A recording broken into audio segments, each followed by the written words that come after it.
Hola, ¿qué tal? Mi nombre es Jesús Alonso Valdés Garzón.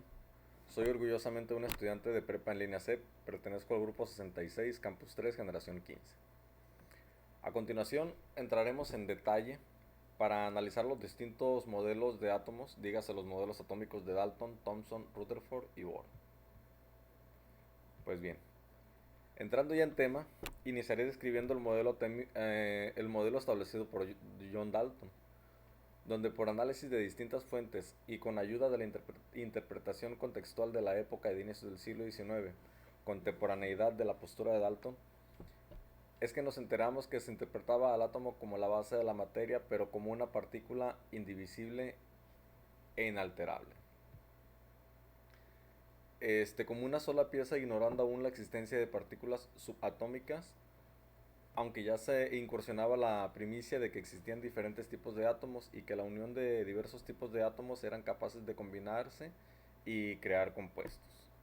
Eh, Tratemos de explicar un poco la imagen de esta diapositiva y vamos a reproducir un pequeño audio. Que afirmó que la materia está formada por átomos, partículas pequeñas, indivisibles e inalterables. Indiqué también que todos los átomos de un mismo elemento son idénticos, que los átomos de distintos elementos son diferentes entre sí y que los átomos de distintos elementos se combinan formando compuestos.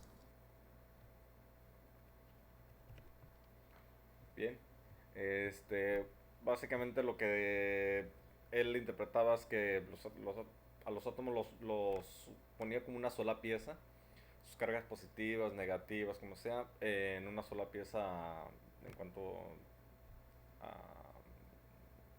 lo que hoy conocemos ya como los electrones y protones. Pero ya conocía que había diferentes tipos de átomos que podían formar moléculas más complejas, como pues en este caso tenemos la del agua, el dióxido de carbono o una molécula de acetona. Pero él consideraba que el átomo era una sola pieza. Bien, vamos a contrastar sobre la percepción que ya con la que incursionó Thomson. Este dice, si tienes hambre, después de escribir la postura de Thomson tendrás más. Pues para finales del mismo siglo XIX, en 1897 para ser más exacto, llegaría con su aportación quien para entonces refutaría lo que se había sostenido por casi un siglo en cuanto a la concepción del átomo, a la postura de Dalton pues. El modelo atómico de Thomson indica que el átomo es semejante a un pastel con pasas, donde el pastel representa el átomo con carga positiva y las pasas encarnaban a los electrones y sus respectivas cargas negativas. ¿Equivocado? Premisas parte de los premisas parte de los eslabones evolutivos en la era de la ciencia, diría yo. Y para lo cual vamos a empezar reproduciendo también este pequeño audio. Mi aportación a la química fue el descubrimiento dentro del átomo de unas partículas de carga negativa llamadas electrones, y dado que el átomo era neutro, supuse que habría partículas positivas dentro de este. Mi modelo propuesto en 1899 es visto gráficamente como una esfera de materia positiva, inmersa de electrones que asemejan un pudín o pastel con pasas. El modelo de Thomson o el modelo del pudín con pasas. Bien, él establecía que ya reconocía la presencia de electrones, pero aún así en un mismo núcleo amalgamado, electrones y protones, donde él reconocía que era una sola masa, ¿no? Este, Entre las peculiaridades, él reconoce que está conformado por partículas subatómicas, pero le designa una carga positiva y le asigna cargas negativas esparcidas en el mismo, refutando la postura de Dalton con esto. Regresemos un poco para ver las peculiaridades de Dalton. Lo ubicaba como una pieza, era indivisible e inalterable. Reconoce la presencia de diferentes tipos de átomos y la capacidad de combinarse para crear compuestos. Bien, retomemos donde nos quedamos. ya vimos a Dalton, Thomson. Vamos con el modelo de Rutherford. Una década después, Rutherford, por medio de experimentos, determina que el átomo posee un núcleo con carga positiva brindada por la presencia de protones y que la carga negativa la brindan los electrones, quienes transitan a manera de órbita el núcleo. Sin embargo, la falta de argumento para justificar por qué los electrones, estos con carga negativa, no colapsaban con el núcleo que se trataba de sostener con sus premisas de poseer carga positiva, ambiguo, no lo creo. La evolución científica en manifestación pura. Ya nos estábamos acercando a lo que hoy conocemos como estructura atómica, si se me permite adherirme, claro. Bien, voy a reproducir otro pequeño audio. Un modelo que se conoce como sistema planetario, en el cual el átomo tiene un centro llamado núcleo, en donde está concentrada la masa y los protones de carga positiva, mientras que los electrones están distribuidos fuera del núcleo, orbitando alrededor de este. Ok. Bien, básicamente ya Rutherford lo ubica como un sistema planetario, ya más parecido a lo que hoy ubicamos. Pero bueno, paso por paso. Ya le designa a los protones, a los electrones, los ubica fuera de un núcleo que antes ni siquiera se tenía concebido un núcleo en sí. Y entre sus peculiaridades se reconoce la existencia de un núcleo, aunque se le consideraba positivo. Y los electrones transitan el sistema de órbita, ya no ocupando el mismo espacio que los protones. ¿Ok? Pasemos a la siguiente, que es la de Bohr, modelo de Bohr. El modelo de Bohr llegó para aclarar por qué no ocurre el colapso de electrones con el núcleo, al establecer que los primeros se desplazan alrededor del núcleo por ciertas órbitas permitidas con una energía específica. Estas órbitas definidas se les aludieron como capas de energía o niveles de energía.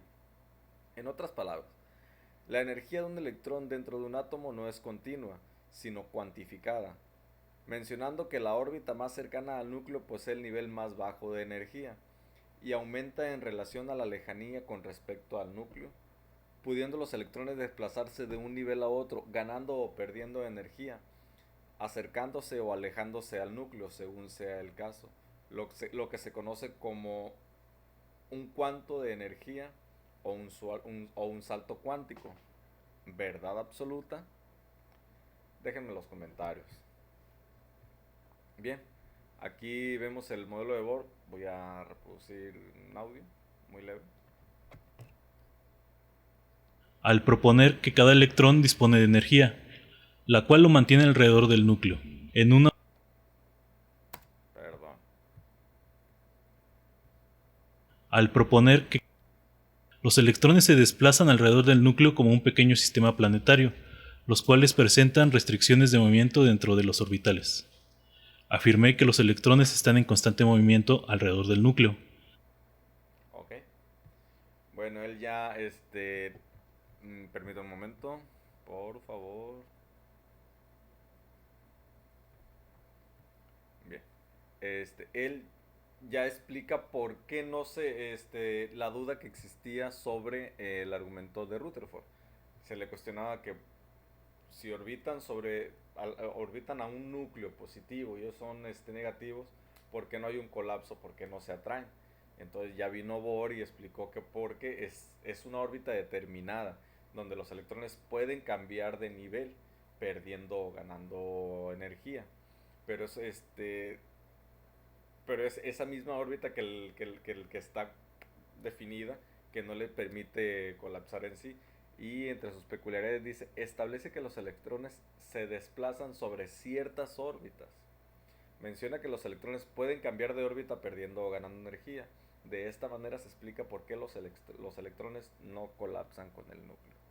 Pues bien, básicamente esa es la interpretación de los 4 modelos atómicos antes mencionados. Ahora analicemos de manera general sobre la relación entre las reacciones químicas y los modelos atómicos. Pues bien, estas dependen en función de la electronegatividad a la que se expongan dichos elementos unos con otros para formar así moléculas más complejas. También cabe mencionar los tipos de enlaces y por qué ocurren entre los átomos. Ya con la descripción de la estructura atómica según Bohr, podemos interpretar... Permítanme un momento, por favor. Ok. Podemos interpretar que los electrones que se encuentran en la última, o en algunos casos única capa de energía o capa de valencia, es que los átomos en cuestión pueden donar o tomar electrones.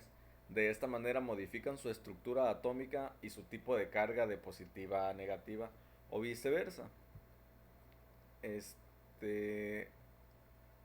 Y como ya sabemos, al encontrarse dos cargas opuestas, estas se atraerán. Lo anterior descrito se conoce como enlace iónico.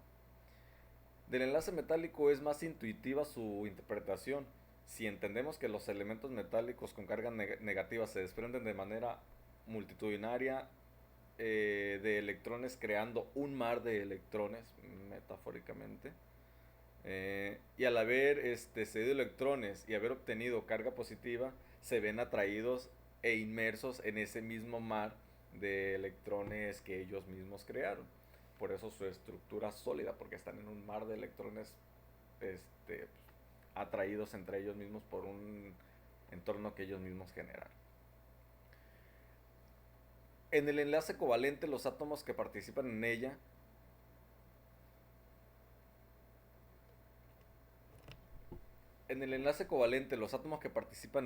crean enlaces al compartir electrones de su capa de valencia para formar moléculas más complejas. Tal es el caso del agua, que dos átomos de hidrógeno comparten su único electrón con un átomo de oxígeno. De esta manera, los átomos de hidrógeno llegan a tener dos electrones en su única capa de energía, máximo de electrones en dicha capa, mientras que el oxígeno pasa a tener de 6 a 8 electrones en su capa de valencia, conformando así la molécula del agua. Pues bien, esto fue todo, tratando los temas en cuestión, y pues quedo abierto a los comentarios. Hasta luego, adiós.